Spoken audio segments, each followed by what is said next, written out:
Call your sponsor. Call you sponsor. Call you sponsor. Call you. And I was like, well, fuck your that. sponsor.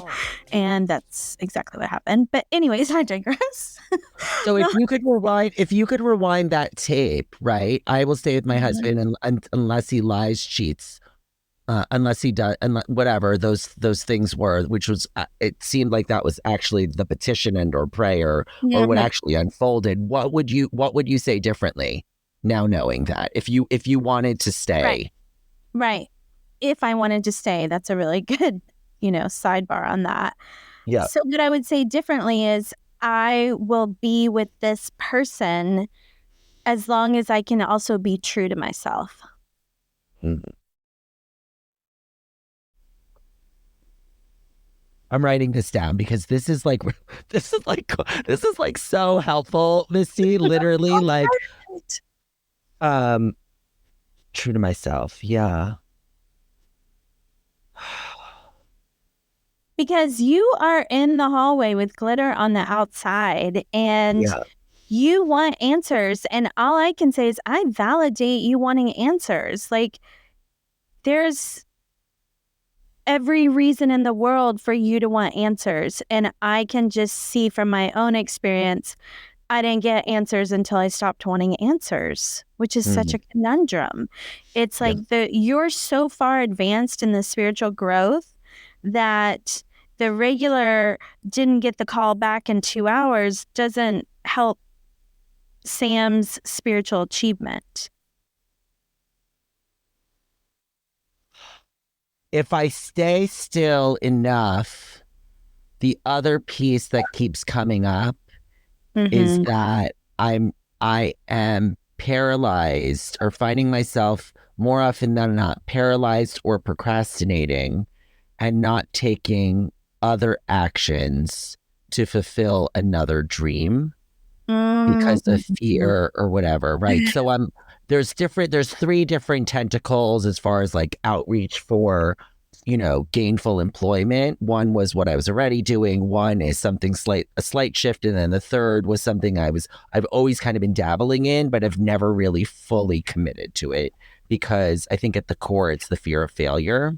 And so it's like, just give me something now and then I'll like do it. You know what I mean? It's just like, it's like me bargaining, and that could be a reason why you're not getting it, because that true passion is where God needs you or your higher power needs you or your world needs you or whatever. And it's like time to take your foot off your own neck and go full throttle, fall on your face or not. And for me, I realized when I would write about this stuff is I have a fear of success. I'm comfortable with the failure. We're waiting for the other shoe to drop. It's that, can I vibrate high enough if I'm a success? Can I match that level? And nobody, from what I've heard, gets to that level overnight and can vibrate at that level.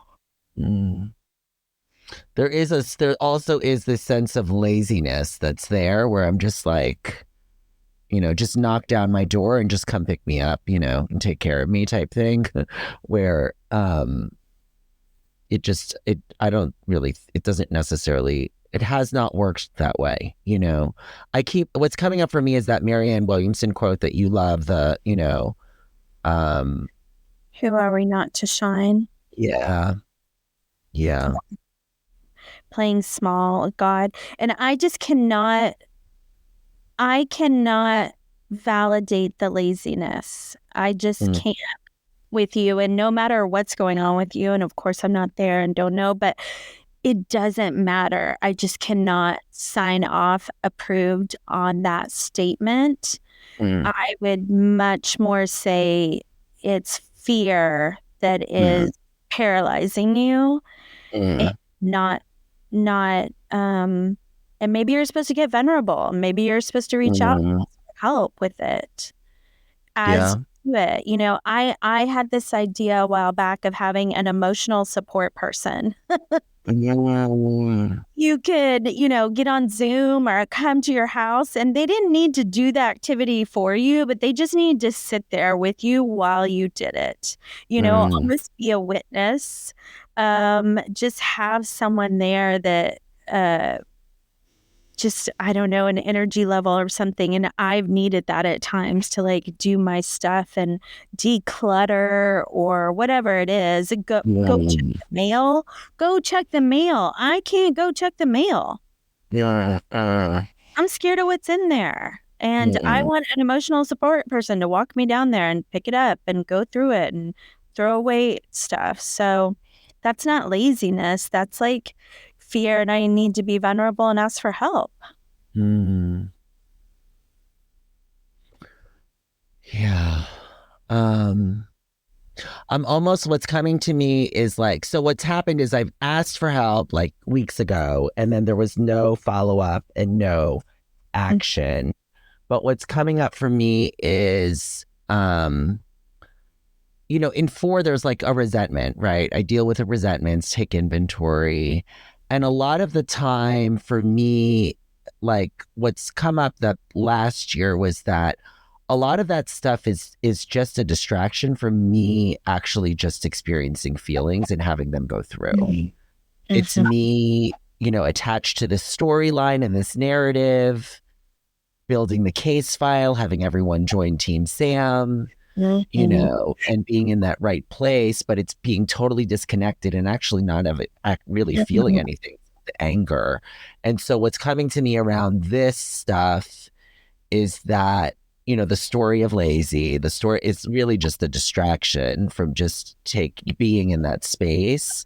And then it's what you're saying, it's the vulnerability, like to be truly, truly vulnerable. It's like I'm slowly practicing that, like I'm doing meetings I normally don't go to. Like I'm trying to practice being like the newcomer, where it's like beginner mind, Right.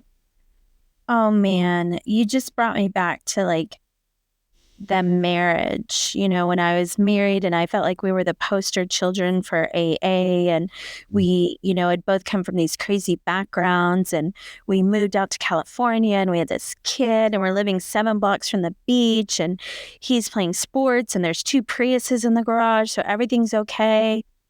And when he went back out and is, breaking in our home to, find stuff to pawn, I could not let go of that poster child. Like all the king's horses and all the king's men had to find super glue and put it back together again.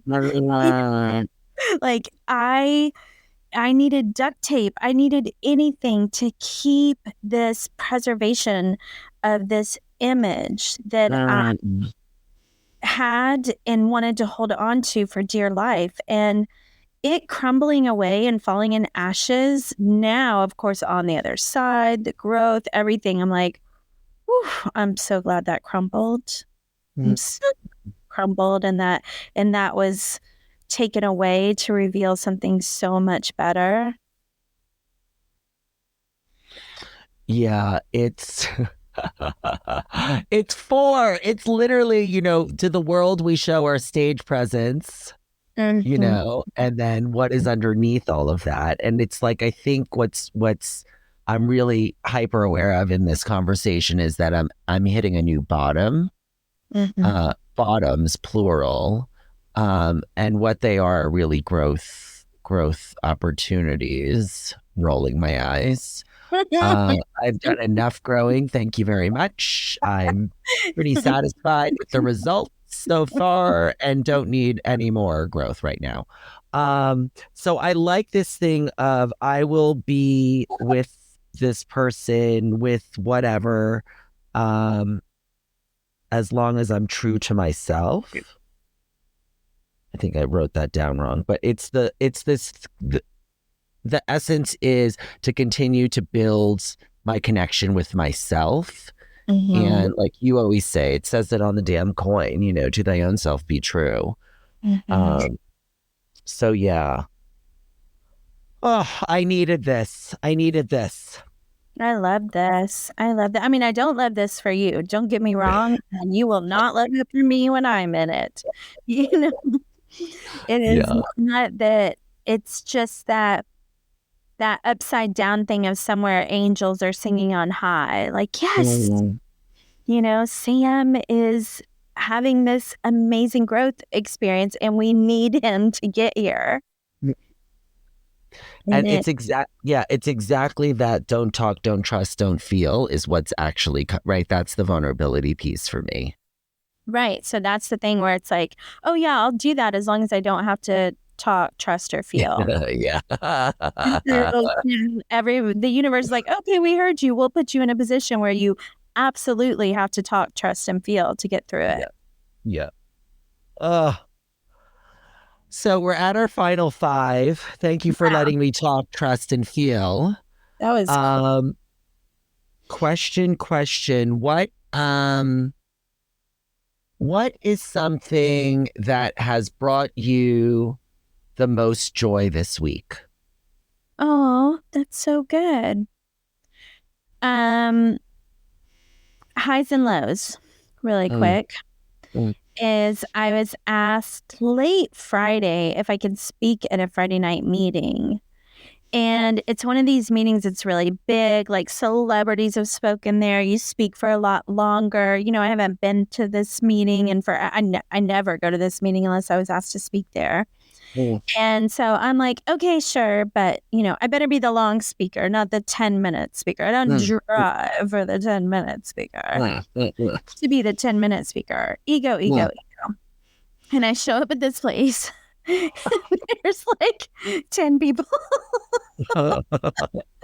It is Misfit Island. You know what I mean? I'm like, what happened to this meeting? Did COVID kill the meeting? What happened? Exactly. And I'm like, where is my spotlight? Where's my, sparkling water?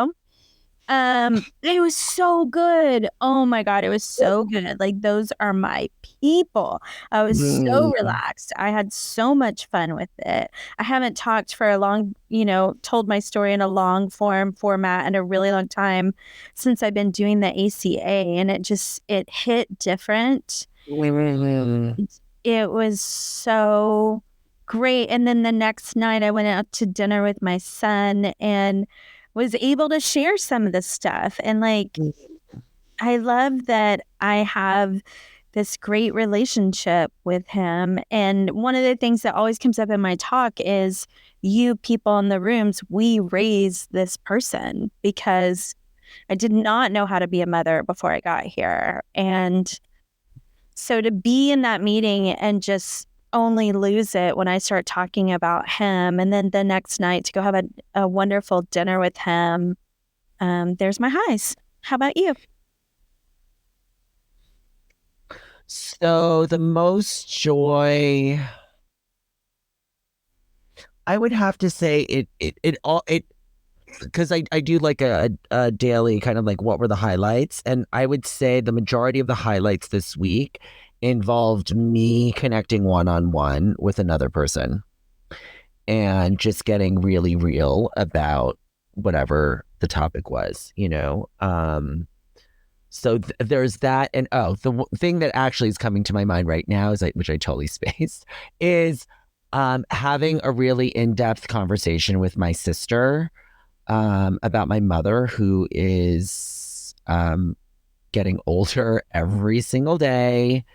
And just having that, the like real conversation of like where she is health-wise, and like actually like addressing like what end of life is looking like for her, Oh God.